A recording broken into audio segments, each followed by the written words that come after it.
Tama na. Napabalik-was si Bing kasabay ng biglang pagdilat ng kanyang mga mata. Wala na sila. Nasambit niya sa sarili. Agaw hininga niyang pinagmasdan ng kanyang kwarto. Siya lang ang naroroon. Wala namang kakaiba. Pusikit pa rin ito liban sa malamlam na sinag ng lampshade sa bedside table. Nasa ayos naman ang lahat. Ang mga aklat nasa shelf pa rin. Katabi pa rin ito ang aparador. Nakasabit pa rin sa pinto ang 5 hinabing na sling bag tulad ng huli niyang nakita ang mga ito. Inhale, exhale. Inhale, exhale. Inhale, exhale. Kailangang mapatigil ang kabang kanyang nararamdaman. Wala naman siyang dapat ikatakot. Umupo siya sa gilid ng kama. Nananaginip lang siya. Inapuhap niya ang alas 2 a.m. Humiga siya at binata ang kanyang kumot. Tinalokbungan ng sarili. Niamot ng katawan niya. Nabibilot ng kumot. Hindi nga. Totoo ba yung research ng grupo niya sa Pinoy culture? Parang bola ng pingpong na sa laki ang mga mata ni Jane pagkarinig sa kwento ng kaklaseng si Tintin. Biyernes 10:00 ng umaga. Nakaupo ang magkakaklaseng Jane at Tintin sa pagkalapad-lapad na hagdan ng Bonifacio Hall. Kapwa sila mga third-year Philippine Studies major. Ilang minuto na lang kailangan na nilang umakyat sa 4th floor para sa kanilang susunod na klase. Ang sabi, matagal na raw gawain ng mga sepulturero yun. Kasi nga naman, kakapiranggot ang kita nila sa paglilinis ng sementeryo. Kaya yung mga matitindi ang pangangailangan, ninanakawan ng mga litsyon ng mga yayamang patay. Lalo na mga mausoleo kung saan bigating mga pamilya ang nakalibing. Sabi ng mga in-interview namin, nilalagari pa nga raw ang kabaong para makuha ang alahas ng patay. Kahit naman ako kung ako yung nakalibing doon. Talagang hindi ko tatantanan ang mga nambalahura sa akin. Paliwanag ni Tintin. Pero kung titingnan mo, siguro naisip ng mga sepulturero na hindi na naman kailangan ng mga patay ang diamante at mga gintong ngipin. Hindi pa talaga namang buhay patay ang mga sepulturere. Mga buhay nga sila pero dahil walang sapat na sweldo, kapos pa sila sa pambili ng pagkain.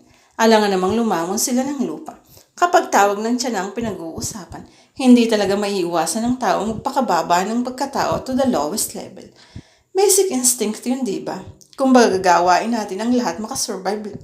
Sagot ni Jane habang pinapanood ang malalanggam na pag-akyat, panahog ng mga estudyante sa gusali. Ayan na naman ang pamimiloso mo, tol. Kaya nga sila kinarma kasi masama ang magnakaw sa mga patay. Bakit ba iniingatan ng mga patay? Mula sa morgue hanggang sa lamay at libing. Naniniwala kasi tayong mga Pilipino na sagrado ang kamatayan. Banal. Di ba ang daming nakikipagbangayan sa mga may-ari ng purinarya kapag hindi maayos ang imbalsamo ng mahal nila sa buhay? Katwiran ni Tintin. Baka naman dahil sa exposure sa mga patay, kaya nagsakit yung mga sepulturero dun sa hilagang himlayan. Di ba syudad ng mikrobyo ang mga patay? Tol, hindi microbial o viral ang sakit eh. Yung 4 ni sepulturero sa hilagang himlayan, bigla na lang hindi makabangon. Tulala sa loob ng 4 na araw.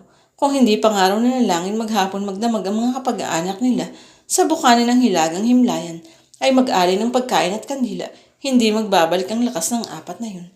Saan naman nila nakuha ang ideya ng pag-aalay? Bakit hindi nila dinala sa ospital yung nagkasakit? Urirat pa rin ni Jane. Ring! Halos mapatalon sa gulat ang dalawa. Time na. Nakihalo na sila sa mga estudyanteng malalanggam na papunta sa kani-kanilang klase. Sa dami ng estudyante, inabot din sila ng ilang minuto sa pag-akyat ng hagdan. Grabe na to. Mukhang late na tayo. Tulad ng nakagawian, nauuna si Jane sa paglalakad tuwing sila'y magkasama. Pero Tintin, hindi ako kumbinsido sa mga albularyo. Uso pa ba yung mga sapi-sapi sa pagmumulto? Siguro wala nang pambayad sa doktor yung mga kawawang sepulturero, kaya wala silang ibang makonsulta. Plag, nabitiwan ni Jane ang librong yakap niya. Nanginig ang kanyang katawan. Naramdaman niya ang pagdaan ng malayelong hangin sa kanyang likuran. Nagtaasan ng kanyang mga balahibo sa braso. Amoy sariwang damo at alimuong paligid. Iginala niya ang paningin sa buong pasilyo ng 4th floor habang dahang-dahang pinulot ang kanyang aklat. Parang may dugumaga na isang sako ng semento sa kanyang dibdib. Anong nangyari? Nasaan si Tin? Usisa ni Jane sa sarili ng matantong mag-isa lang siya sa hallway. Jane, hindi na uso mga paramdam. Oktubre na kaya malamig ang panahon. Kinakalma niya ang sarili. Nagtangka siyang bumalik sa hagdan pero pagtingin niya sa kanyang relo, 5 minuto na silang late sa klase. Alam naman niyang may graded recitation kami. Bahala na nga siya. Basta papasok na ako. Pumasok na si Jane sa klase. Naabutan niyang hinahanda na ni Prof. at kawili ang class records na babasahin para sa graded recitation ukol sa teoryang pampanitikan. Hindi malaglag po ang kanilang mata. Ramdam niya ang masamang tingin nito sa late niyang pagpasok. Isang malakas na tili ng babae ang narinig na klase mula sa labas. Walang umimik dahil nagbabanta ang pagtatanong ni Prof. Agkawili. 5 estudyante na ang nakatayo dahil walang maisagot sa tanong ukol sa mga kahinaan at formalismo bilang teoryang pampanitikan. Nanginig ang cellphone ni Jen sa loob ng bag niya. Patago niya itong binasa. One new message from Tintin. Told din na ako makakapasok. Text mo na lang pag may bagong topic for next message. Bakit ano ang nangyari? Next time na lang mahirap i-text eh. Ingat ka lagi. Uwi na ako. Sama ng pakiramdam ko, tol. Okay, thank you. Ano kayang nangyari? Nada pa ba siya? Sumakit ang tiyan. Parang ang sama ko naman. Hindi ko siya binalikan. How about you, Miss Safanta? Rumaragas ang tinig ng professor. Natigilan si Jane. Naku, nahuli yata ako nagtitext patay. Mortal sin sa kanyang klase ang pagtitext. Bakit maraming mga manunulat ang hindi pabor sa prinsipyo ng mga nagtataguyod ng art for art's sake? Tanong ng guro niyang naniningkit sa inis. Lumuwag ang paghinga ni Jane. Paborito niya ang paksang ito. Malatalumpati ang kanyang pagsagot. Natuwa ang professor kaya't pinaupo na rin ang kanyang mga kaklase. Hindi nila nararamdaman ang tuli ng oras dahil ginanahan na naman ang kanilang professor sa pagpapasimula ng isang debate. Pagkalabas ng classroom, naalala ni Jane na dadaan siya sa bahay ni Beng para kunin ang hinabing sling bags at pouches para sa kanila ni Tintin. Yun ang souvenir ng trip nila sa Sagada noong sem break. Gumihit ang ngiti sa kanyang mukha. Sagada. Isang napaksayang panaginip ang lugar na yun. Buti na lang naisama ko ni Bing. Imposible akong makapunta doon kung sa sweldo ni tatay bilang clerk sa munisipyo ang aasahan. Kababalik lang niya mula sa isang linggong bakasyon sa Sagada noong linggo. Nagpunta sila roon sina Tintin kasama ang isa pa nilang kababatang si Bing at ang mga pinsan nitong sina Carol at Ronnie. Treat ni Bing ang trip dahil siya ay graduated with flying colors. Octoberian si Bing, magna cum laude sa course ng accountancy. Kaya sa tuwa ng mga magulang binigyan si Bing ng isang linggong bakasyon sa Sagada, kasama ang mga kaibigan niya. Pagtaka sa taong buhay ang Sagada, patuloy sa paglilimi ng dalaga habang papunta sa terminal ng jeep. Sa dami ng mga building sa Maynila, nakaulaw ang sariwang hangin. Sa halip na puno ang tumubo, sandamukal na walang umuulpot sa pagsisikap ng lugar. Iba ang Sagada. Kahit na sinasakmal na sila ng bagong teknolohiya, alagang-alaga pa rin ang kalikasan. Kaya lang nakakahinayang na mas kayang pumunta raw ng mga foreigner kaysa sa mga Pinoy. Parang sundalong nagmarcha sa ala-ala. Ang mga kagrupong Koreano, Amerikano at mga Europeyong nakita niyang namamasyal doon. Nang makasakay na sa Jane sa jeep papunta kina Bing, bumibiyahe din ang isip niya pabalik sa mga di malilimutang karanasan sa Sagada. Noong una natatakot pa sila sa tarik ng daan at sa bilis ng bus. Liko-liko ang daan, bitukang manok. Pag nagkamali ng kabig ang driver sa bangin sila dadamputin. Basag ang mukha, lasog ang katawan, kalas buto at durog ang utak. Pero nawala ang kanilang kaba.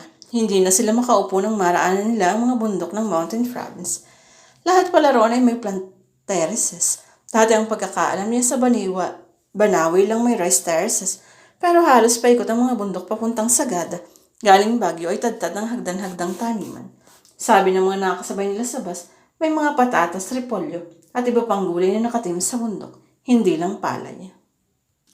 Nangingiti si Jane pag naaalala niya kung paano halos ilabas ni Tintin ang kalahating katawan sa pagkuha ng retrato ng mga plant terraces, pero puro puno at kawad ng kontrente lang naman ang nakuha sa digicam dahil sa bilis ng andar ng sasakyan. Pagsapit nila sa Sagada, pakiramdam ni Jane na sa ibang bansa sila.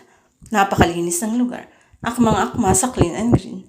Nagtatayugang puno na ang bubong ng bayan na hindi yung mga gusali. Mga hangmangharin siya sa hamog na wari ay lumalangoy sa bubong ng mga bahay noong umagang dumating sila. Ngayong binabalikan niya ang mga lugar na pinuntahan nila, wala siyang tulak kabigin sa mga ito. Lahat may kani-kaniyang ganda. Ang mga bahay na yero ang pader, na napag-alaman nilang kahoy ang loob na dingding para raw mas ma-regulate ang klimang sobrang init at sobrang lamig. Nabusog din ang mga mata nila sa ganda ng tanimang malapit sa Bokong Falls. Kahit nakakahingal, inakyat nila ang Mount Ampakaw sa loob ng 3 oras. Nag-trek din silang 5 sa Echo Valley. Nagsisilgaw sila roon hanggang mamaos. Bumabalin sila sa masalingong umuot na daan papunta sa hanging coffins at pagbalik. Napadaan sila sa napakalinis at modernong sementeryo ng Sagada. Sumuot din sila sa Samiging Cave. Natawa pa siya nang marinig niyang isang grupo ng mga Koreano at Pilipinong magkasamang pumasok sa kuweba. Piling nila Asian Games, nag-cheer pa ang mga yun ng Go, Go, Go, Philippines Korean Team. Ang sarap pa ng kanin sa sagada. Ang isang order ng ulam katumbas ng dalawa sa Maynila. Nakakakilig ang lamig ng tubig sa para. Nagilat ang driver sa tili ni Jane, kasabay ng pag-iyak ng preno ng jeep. Nagkauntugan ng mga pasahero. Muntik malaglag ang sabit sa estribo. Gumulong sa una ng bayo ng isang pasahero. Ano ba yan? Nagingit-ngit na reklamo ng mga babaeng pasahero. O hindi lang ikaw ang pasahero. Hindi na pinansin ni Jane ang lahat ng ito. Halos mapatid siya para lang makababa at nasa gitna ng danang sasakyan. Sumagsag siya papunta sa bangketa. Napasalamya siya sa upang bakal ng shade ng MMDA. Nanginginig siya. Halos sumabog sa kabog ang dibdib niya. Para siyang nalulunod. Nasisikil ang kanyang paghinga. Pinikit niya ang kanyang mga mata. Breathe in, breathe out. Breathe in, breathe out. Sa pagdilat ng kanyang mga mata, hindi na niya napigilang mapaluha sa bigat ng kanyang dibdib. Totoo ba yung nakita ko? Kung hindi, bakit ang sakit-sakit ng ulo ko? Bakit ako nanghihina? Ano bang nangyari sa jeep? Wala naman akong napansing kakaiba pagsakay ko. Noong magbayad ako, okay pa ang pakiramdam ko. Nakatingin ako sa labas ng bintana sa buong biyahe habang masayang inaalala ang sagada trip last week. Pero mamaya lang nakaramdam ako nakakangilong lamig. Parang may aircon sa tabi ko. Todo ang lakas. Sa gilid ng mata ko. Parang may nakatingin sa akin ng masama. Ang bigat ng mga tingin na yun. Hinanap ko kung kaninong mga mata yun. Wala naman sa jeep. Lahat ng pasahero nakatingin sa kawalan. Pagtingin ko sa kalsada, isang lalaki ay naglalakad sa bangketa. Nakayapak at pulang bahag lang ang suot. Bakit man yung nagbabahag sa Maynila? Nang matapat ang jeep sa kanya, huminto siya. Nagtagpo ang aming tungit. Nanlilisik ang kanyang mga matang titig na titig sa akin. Salubong ang kanyang mga kilay. Lukot na lukot ang kanyang mukha. Napapikit ako sa bigat ng tingin niya. Pagmulagat ko, nakita ko siyang nakasabit na sa jeep. Nang sa may gilid katapat ng pintuan ng driver. Pumagpag na ang dibdib ko nang matanto ko kung ano ang aking napapansin sa kanya. Nadoble ang labig na nararamdam ko. Pinikit ko ang aking mga pamata para mawala ang masabang pangitain yun. Pero nang muli akong dumilat, nakaupo na siya sa tapat ko. Ang lalaking nakapulang bahag. Nakakandong siya sa tulog na aling may dalang bayong. Nakatanghod siya sa akin. Hindi ako makahinga nang makita ko ang mga mata niya nagsasabing gusto niya akong himay-himayin. Gutay-gutay na parang piraso lang ako ng karne. Totoo ba ang lahat ng nakita ko? O dala lang ito ng puyat? Namartilyo si Jane sa pagkakaupo. Ngayon lang niya naranasang makatanggap ng nag-aapoy na tingin. Kahit kailan hindi siya nasangkot sa anumang gulo. Mahinahon at masaya hindi ng mga magulang niya. Kahit makusilit siya, minsan hindi siya napandilatan ng mga ito. Lubog pa rin siya sa pag-isip nang tumunog ang kanyang cellphone. Hello, Tintin. Tol, saan ka? Bilis punta ka rito sa St. Paul Hospital. Nangangatog ang boss ng kaibigan niya. Bakit anong nangyari sa'yo? Umibigat na naman ang dibdib ni Jane sa kaba. Hindi sa akin. Kay Bing, she's in comatose. Basta tol, punta ka na. Magtong-mugtong ang mga mata ni Mrs. Sanchez, ina ni Bing. Hindi na siya makakain at makatulog mula nang bumalik kayo last Sunday. Nakaupo si na Jane at Tintin katapat ng nanay ni Bing sa waiting room malapit sa ICU. Tita, hindi po ba nabanggit ni Bing kung bakit wala siyang gana? Tanong ni Tintin. Noong umagang pagdating nila, hindi sila magkandaw-gagang mapipinsan sa pagkukwento kung gaano kaganda ang sagada. Iniinggit pa nila kami ng papaniya kasi marami raw kaming namis. Pero pag alis ng mga pinsan niya pabalik sa Laguna, nagsimula siyang kumilos ng kakaiba. Hindi na siya naghapunan. It's strange for her to do that. Alam niyo naman yan si Bing. She wants to gain weight kaya talagang kumakain siya on time. Akala ko napagod lang siya kaya nakatulog na without eating. Then when Monday came, hindi pa rin siya sumabay sa breakfast. Kami ng tito niyo were busy organizing ang event this week kaya hindi namin siya na-check. Sanay na kami nagkukulong siya sa loob ng kwarto. Then this morning I was supposed to talk to her kasi may kaibigan akong gusto siyang kunin para sa kanilang audit department. When I went to her room, nagsisisigaw na ako. Nakamula agad siya at nakabulagta. She was staring blankly at the ceiling. I kept on calling her pero parang wala naman siyang naririnig. Nang nalapitan ko, naninigas ang katawan niya. Pagnguy-nguy ni Mrs. Sanchez. Hinaplos ni Jane ang kamay ni Mrs. Sanchez. Hinagod naman ni Tintin ang balikat niya. Sabi ng doktor, na-stroke daw si Bing. Let's just pray na gumaling siya agad. Patuloy ni Tintin. Paluwas na sina Carol Trani mula sa Santa Cruz. Salamat sa pagpunta niyo ha. By the way, munti ko nang makakalimutan. I need to go to the nurse station to follow up kung malilipat ba si Bing sa room. Nagpipigil pa rin ang luhang sabi ni Mrs. Sanchez. Naiwan si Tintin at Jane sa waiting area. Kawawa naman si Bing. Napakabata niya pa para ma-stroke. Ikaw, Tintin, hindi ba masama ang pakaramdam mo? Ano namang nangyari sa'yo at hindi ka pumasok sa klase? Ang hirap ipaliwanag ng mga naramdaman ko lately. Alam mo ba, Jane, tuwing mag-isa ako parang laging may sumusunod sa akin. Piling ko may nakatingin sa bawat galaw ko.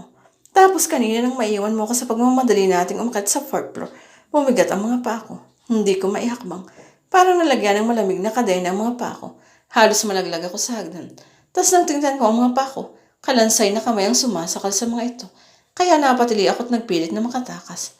Baka naman imahinasyon mo lang ang lahat ng yun. Sana nga, Jane. Kasi hindi kaya ng powers ko na sundan ang kalansan everywhere. Pero alam mo, Tintin, kanina meron din akong word experience noong nasa jeep ako. Girls, humahango si Miss Sanchez. Nagmamadaling ipinakita sa dalawang kanyang cellphone. Binasa nila ang text na Ronnie. Tita, nabangga bus namin dito kay Michelle Station Esclate near Alabang. Car still on shock. Hope we can get there soon. Bago pa man makapagsalita, si Jane ang lamig na naman ang buong katawan niya. Habang isinusuksok ni Mrs. Sanchez ang cellphone sa sariling bag, nagkatinginan sina Tintin at Jane.